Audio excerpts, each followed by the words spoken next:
그런데요, 그 타이밍에 제 아내가 저에게 말했습니다. 여보, 나 임신했어. 라고요. 나는 순간 말문이 막혔다. 남자는 무정자증 판정을 받았다. 병원 두 곳에서 반복된 검사 결과였다. 그런데 아내가 임신했다고 말했다. 누구의 아이일까? 이건 단순한 외도 의심이 아니다. 불가능한 현실 앞에서 그는 이제 선택을 해야 했다. 믿을 것인가, 파헤칠 것인가. 사건은 그렇게 시작되었다. 그리고 우리가 밝혀낸 진실은 상상을 초월했다. 아내의 변명, 친구의 조언, 전문가의 소견, 법정에서의 진술까지. 모든 퍼즐 조각이 맞춰질수록 하나의 질문이 점점 더 선명해졌다. 이 아이는 대체 누구의 아이인가? 그리고 더 깊은 질문. 이 결혼, 이 관계, 이 진실의 끝은 어디까지 무너질 수 있는가?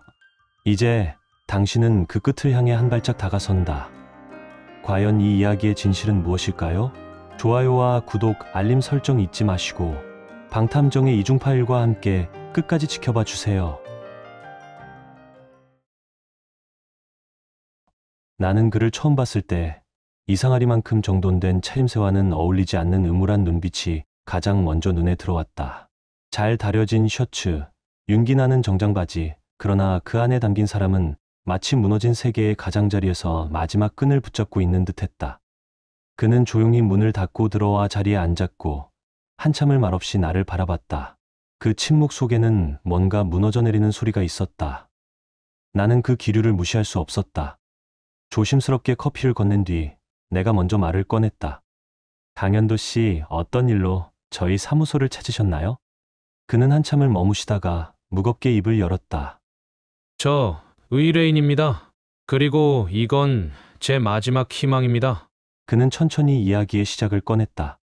사실은 얼마 전 건강검진을 받다가 우연히 제 정액에서 정자가 단 한 마리도 없다는 말을 들었습니다. 말끝이 떨렸다. 손끝도 덜덜 떨리고 있었다. 나는 단번에 이해했다.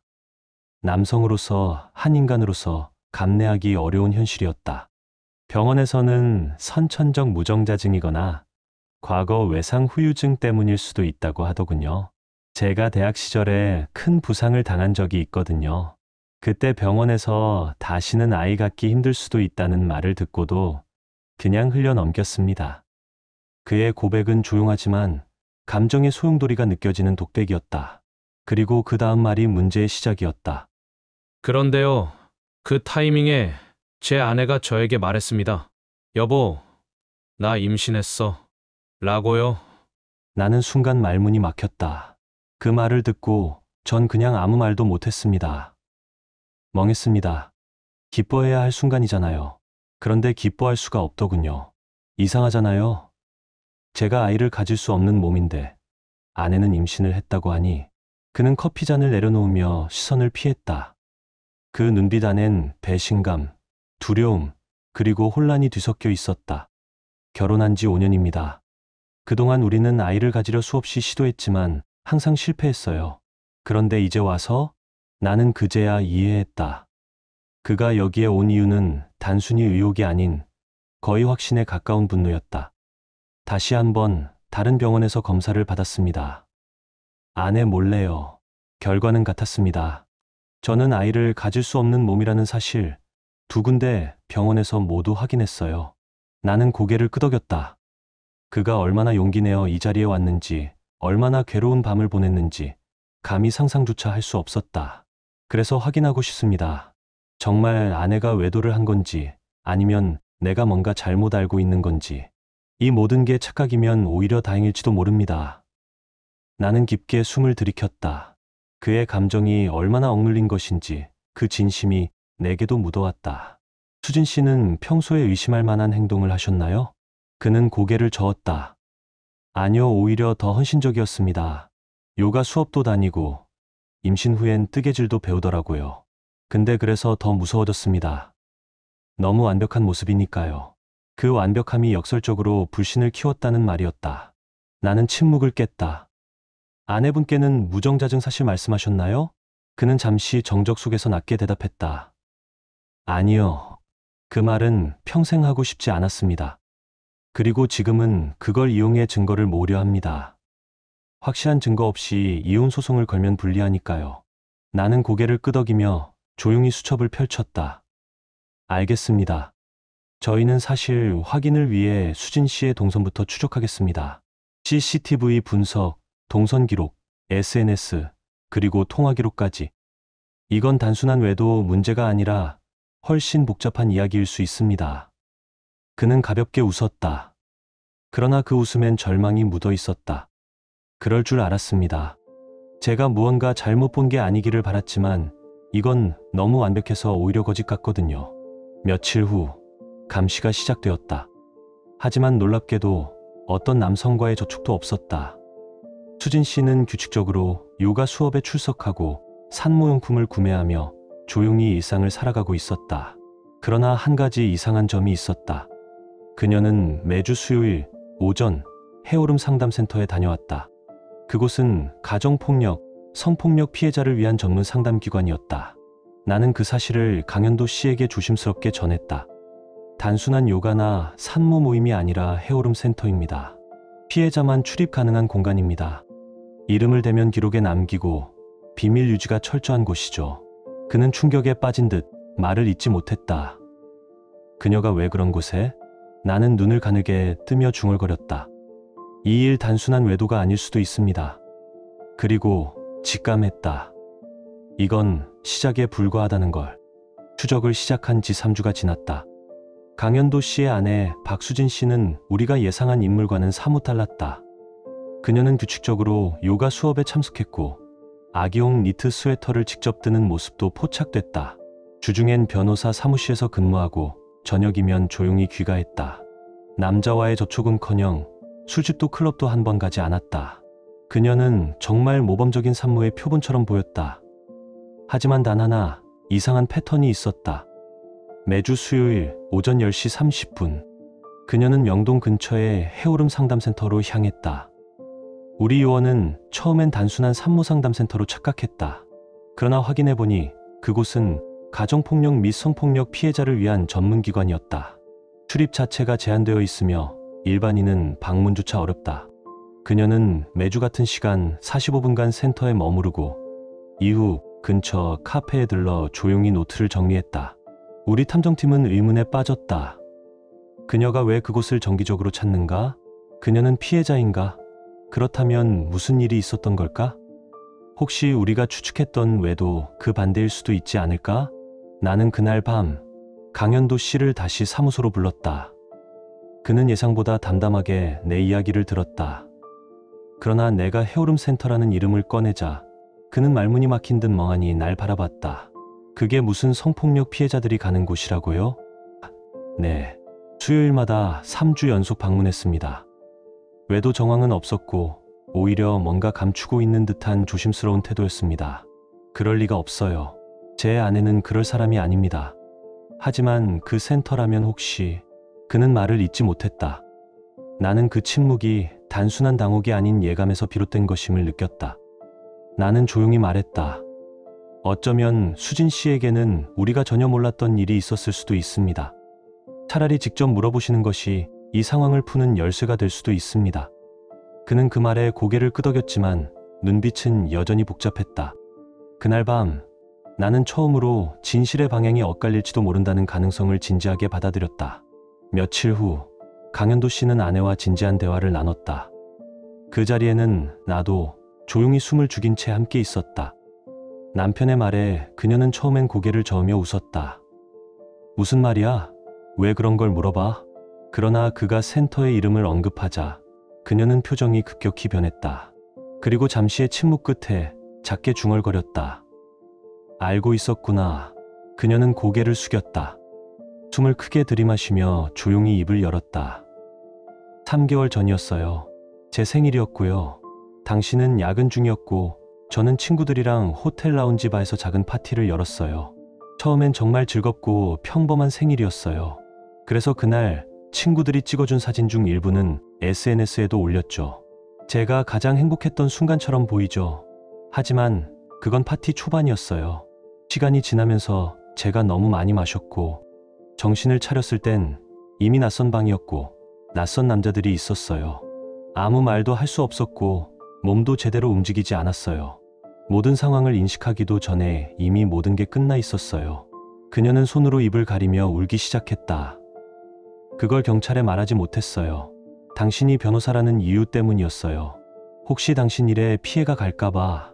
그리고 그 일이 진짜였는지도 스스로 확신이 없었어요. 너무 취해 있었고 모든 게 희미했거든요. 나는 그 순간 그녀의 고백이 진실인지 아닌지를 판단할 수 없었다. 하지만 그 감정만은 적어도 거짓은 아니었다. 그래서 상담을 받기 시작했어요. 해오름 센터에서요. 매주 수요일마다요. 처음엔 그저 있고 싶어서였고, 그 다음엔 아이가 생기면서 그 아이가 나를 일으켜 세우는 이유가 되었거든요. 강현도 씨는 충격에 빠진 듯 한동안 아무 말도 하지 못했다. 숨이 막히는 정적 속에서 그는 마침내 입을 열었다. 그 아이 그럼 내 아이는 아닌 거야? 수진 씨는 조용히 고개를 끄덕였다. 정확히는 몰라요. 그 사람들 중 누구였는지도 전 그날의 얼굴도 이름도 모르니까요. 그래서 당신은 이 아이를 낳겠다고? 그녀는 흐느끼며 말했다. 네.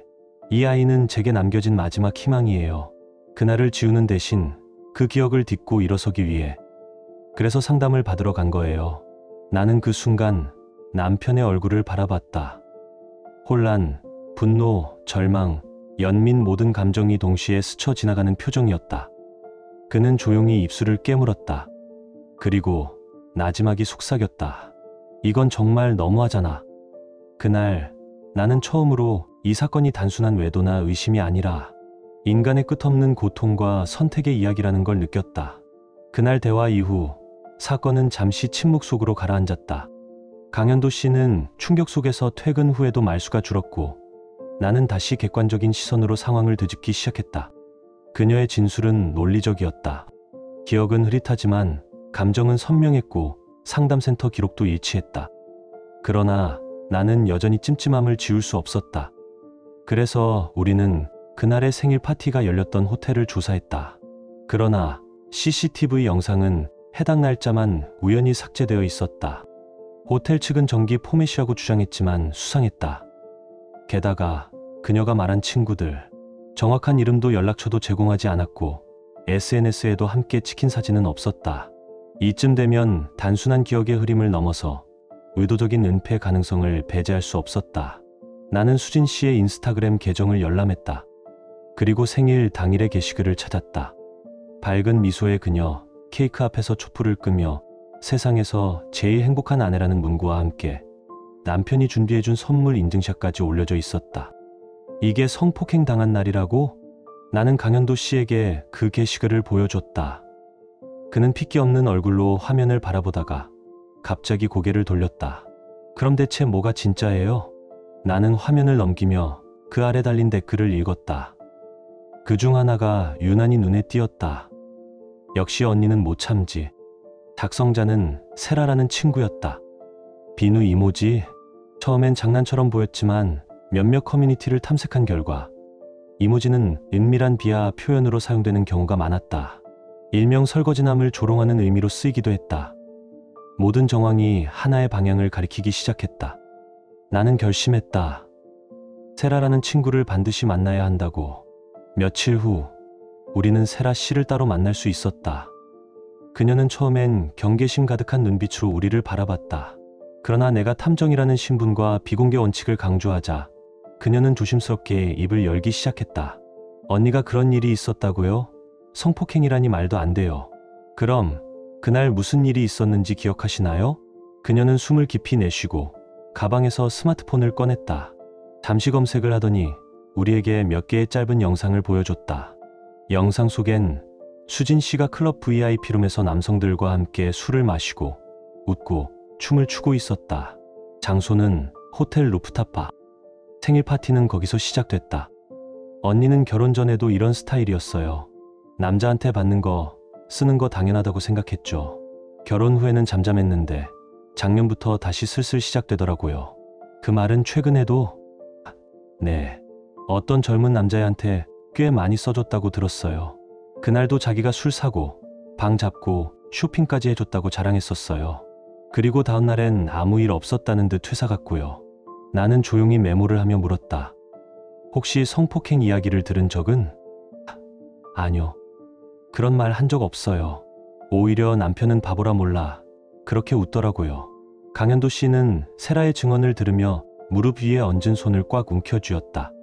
피가 안 통하는 듯 손등이 하얗게 질려 있었다. 나는 마지막으로 물었다.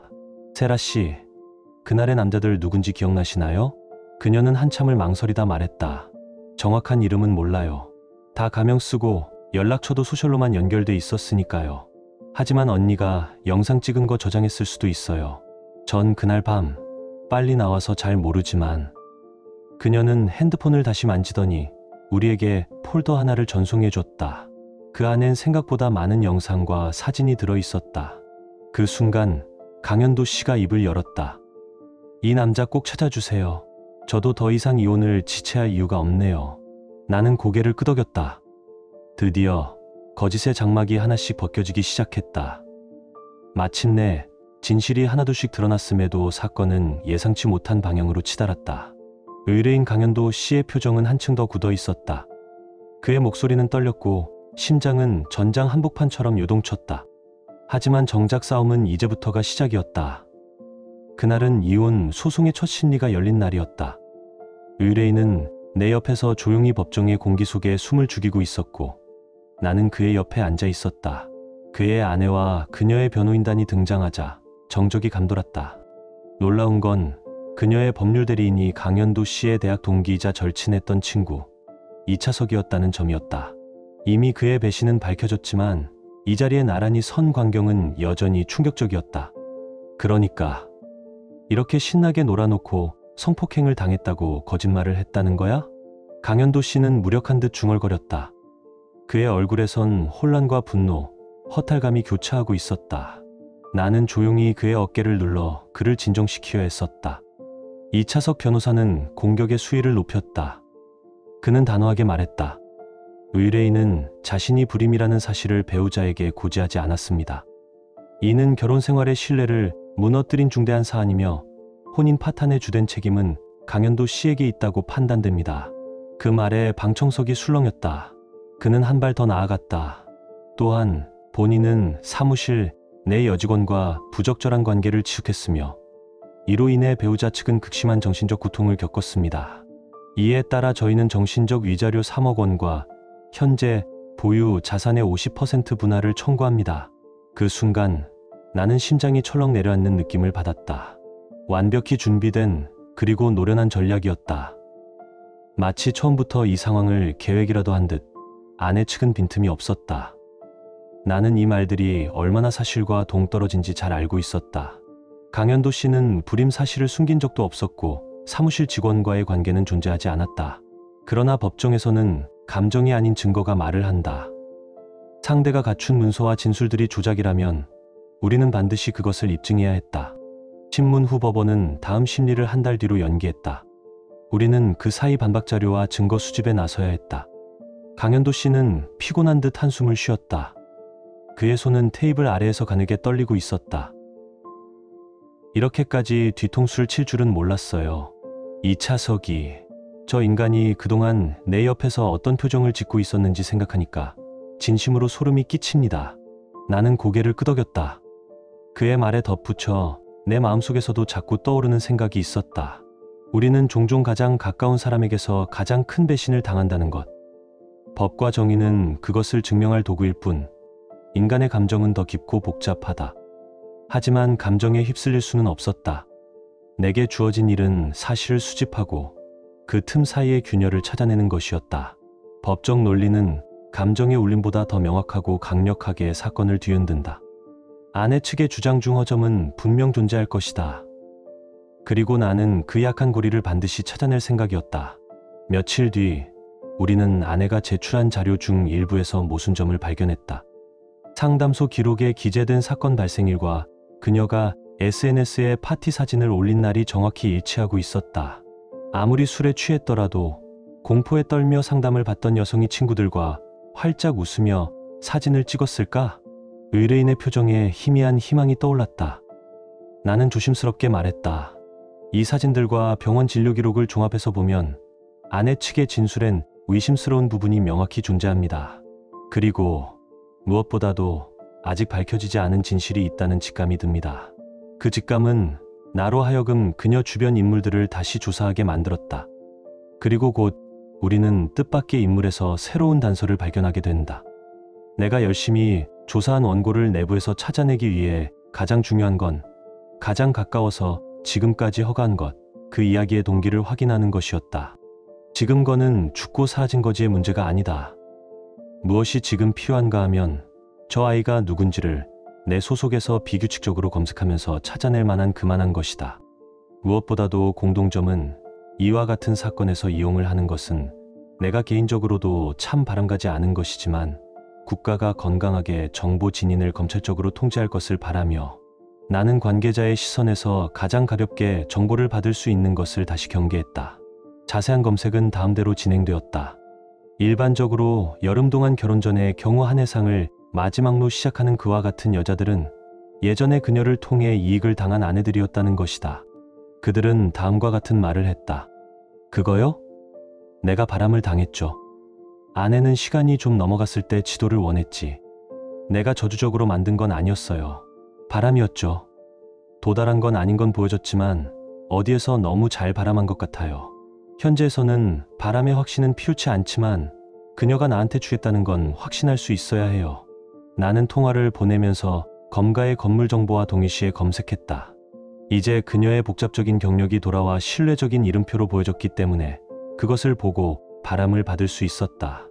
이런 주의들의 지역에서 도시의 건설로 초양하는 방식을 여관했기 때문에 결국 나는 추적 거짓을 방지할 만한 것을 찾아내려고 우루시보니의 해역한 동영전을 검토했고 여름 계획 프리튼 미 스타일책 검토, SNS 사전 검색 기능을 통해 지원하는 소개 기관의 데이터 변화를 바탕으로 내가 검색을 진행하기 시작했다.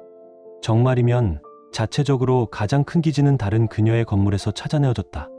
바람을 한 것을 확인할 수 있는 유지물이라는 것이다. 그녀가 이미 자유로 남자를 조사한 기록이 같은 거짓을 가지고 있어서 이제는 각종 데이터가 관기적으로 무건히 검색되는 것에 주변이 다행했고 그 결과 보다 이유의 확신이 가능해졌다. 이야기는 이제 자칭적으로 정리되어 내자 편을 보고도 되고 이 지역에서 일어날 목격의 내용을 지방검찰에 통보하고 이후 그녀의 판례와 도행과 연계된 변화가 더해지며 현재 방해자를 찾고 여름 중에 결정적인 영상을 보여주기까지 추사하기로 한다. 친구가 만든 판이구나 이거. 강현도 씨는 깊은 숨을 내쉬며 그렇게 말했다. 그 말 한마디에 담긴 감정은 단순한 실망을 넘어선 배신감, 분노, 그리고 한없이 허무한 마음이었다. 나 역시 그 순간만큼은 친구라는 이름이 얼마나 잔인해질 수 있는지 다시금 실감했다. 2차서 그는 강현도 씨의 가장 오랜 친구이자 법조계에서 가장 신뢰받던 변호사 중 하나였다. 하지만 그런 그가 아내의 아이를 의심하며 오히려 진실을 감추기 위해 거짓의 시나리오를 꾸미고 심지어 그 시나리오에 직접 참여해 아내를 돕고 있었던 것이다. 그는 자신이 도와준 여인이 강현도 씨의 아내라는 사실을 알고 있었고 그 아내가 임신한 아이가 자신의 것일 가능성도 충분히 인지하고 있었다. 그럼에도 불구하고 그는 자신이 아닌 오히려 강현도 씨에게 책임을 돌리는 모순된 서류를 만들고 소송 자료에 악의적 편집을 가해 아내 측에 유리하도록 부탁했던 것이다. 진실이 담긴 USB 영상이 재판장에서 공개되던 순간 이차석은 고개를 숙인 채 아무 말도 하지 못했다. 법정은 찬물처럼 싸늘해졌고 방청석에서도 술렁임이 일었다. 결국 그는 변호사 윤리 위반, 허위 서류 제출 및 공익 침해 혐의로 법무법인으로부터 해임되었고 대한변호사협회로부터 자격정지 2년의 징계를 받았다. 그러나 법적 처벌보다도 그를 무너뜨린 건 사람들의 신뢰를 영원히 잃었다는 사실이었다. 그는 얼마 지나지 않아 혼자 작은 사무실을 열었지만 찾아오는 의뢰인은 단 한 명도 없었다. 강현도 씨의 아내 또한 법원으로부터 이혼을 선고받았고 위자료 1억 5천만 원을 지급하라는 판결을 받았다. 그녀는 아이를 출산한 뒤에도 육아에 대한 권리를 주장하지 못했고 결국 아이는 법원의 결정에 따라 강현도 씨의 손을 거치지 않고 2차석의 양육 아래 맡겨졌다. 하지만 이게 끝이 아니었다. 근데 슬픈 건 해피엔딩이 아니야. 며칠 후 사무소를 정리하던 내게 강현도 씨가 조용히 다가와 그렇게 말했다. 눈은 충혈되어 있었고 턱 근처에는 면도하지 못한 수염이 거칠게 자라 있었다. 그는 이겼다. 이혼 소송에서, 진실게임에서 거짓말과 배신을 모두 무너뜨렸다. 하지만 그 이김 속에 남은 것은 깊은 상처와 공허함뿐이었다. 그 아이가 철석이 애라는 거 알고 있었어요. 나중에 검사 결과 나왔을 때 참 허무하더군요. 그때 내가 뭘 위해 그렇게 싸웠는지 잘 모르겠더라고요. 그는 고개를 떨군 채 텅 빈 의자에 몸을 기대며 말했다. 이차석은 법적으로는 아이의 아버지로 등록되었고 양육권 역시 그에게 넘어갔다. 그러나 그는 아이에 대해 깊은 책임감을 가지기보다 양육을 통해 자신의 실수를 감추고 새로운 신뢰를 얻으려 했을 뿐이었다. 결국 아이를 키우는 문제로 이혼한 전 부인과의 양육권 소송에까지 휘말리게 되었다. 강현도 씨는 더 이상 싸우고 싶지 않았다. 아이가 누구의 피를 가졌든 자신과는 무관한 존재임을 받아들였고 과거를 묻고 새로운 삶을 살고자 했다. 하지만 배신의 상처는 쉽게 아물지 않았다. 나는 그를 바라보며 조용히 속으로 되뇌었다. 진실은 늘 승리를 안기진 않는다. 때로는 진실이 드러났기에 더 아픈 법이다. 그리고 언젠가 진심으로 누군가를 믿었던 그가 다시 누군가를 신뢰할 수 있게 되길 바랐다. 마지막으로 그를 배웅하며 나는 마음속에 이런 생각을 품었다. 진실은 언제나 밝히는 자를 아프게 한다. 하지만 그 고통 속에서 우리는 비로소 진짜 나를 마주하게 된다. 의뢰인의 아픔이 하루빨리 치유되길. 그리고 이 도시 어딘가에서 또 다른 의심과 진실이 엇갈릴 그날까지 나는 오늘도 누군가의 진실을 향해 조용히 발걸음을 내딛는다. 당신은 이 이야기를 어떻게 느끼셨나요? 댓글로 당신의 생각을 들려주세요. 이 이야기가 여러분께 작은 감동이 되었거나 잠시 멈춰 삶을 돌아보게 하는 계기가 되었다면, 혹은 바쁜 일상 속에서 따뜻한 위로가 되어주었다면 그것만으로도 저희는 더할 나위 없이 기쁩니다. 여러분의 좋아요와 댓글, 그리고 구독은 이러한 이야기들이 더 많은 사람들에게 닿을 수 있도록 따뜻한 다리 역할이 됩니다. 끝까지 함께해 주셔서 진심으로 감사드립니다. 늘 평안하시고 사랑과 진심이 가득한 하루 되시길 바랍니다.